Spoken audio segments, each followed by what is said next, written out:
Heto na nga at bago nga ako mga anak ay sisimulan na natin ang pag-ride sa 4x4. Let's go!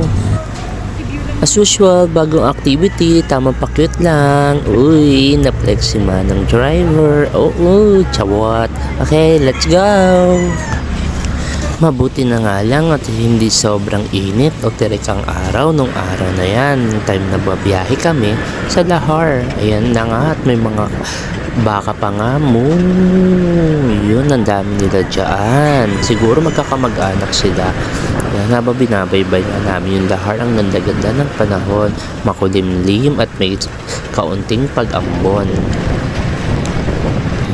Hindi lang basta mga baka ang mayroon dyan at may aso nga tumahoy sa background. At ayan na nga, may mga kalabaw pa. Ang dami nila, di ba? Nakakaaya tignan. Uy, ang ganda ng paligid. At ang aming pagbiyahe nga sa 4x4 ay hindi ganun ka-challenge. Pero inaalog talaga mga utak namin. Chawot! At ayun na kung saan kami magandang pasyalan dapat puntahan. Ayun na nga, malapit-lapit na kami. Sa gitna pa lang yan. Malapit-lapit sa gitna ng Mount Pinatubo. Patuloy kami biyahe at patuloy na ilalog ang utak namin. Oh, chawot! Ayun na, tuloy pa rin sa pagtahol sila Kaloy. Diadaanan nga namin dyan na hindi basta Lahar, may mga tubig din at mga bato-bato. Buti na lang, magaling ang aming driver. Chawot! Yan, tignan mo ang mga bundok. Ang ganda tignan. Pero nakaka-amaze din, no? Kung paano naging ganyan ang lugar na yan after ng June 15, 1991 nang pumutok ang Mount Pinatubo. At medyo malapit na nga kami sa parking. Konting ikot na lang at konting yugyug na lang ng utak, mga lods. Kaya na nga, naghihintay yung isang 4x4 at bawal nga magsalubong dyan.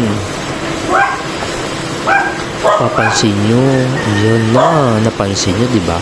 May tubig.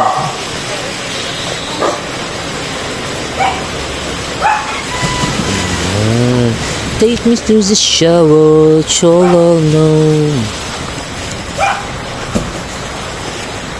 Ayan na nga, konting kebot na nga lang ay malapit na kami sa parking at kung saan kami magsisimulang maglakad.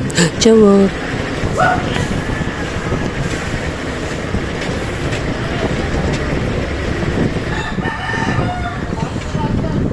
Ayan, natatanong ko na ang huling bundok na aming iikutin. Chawot!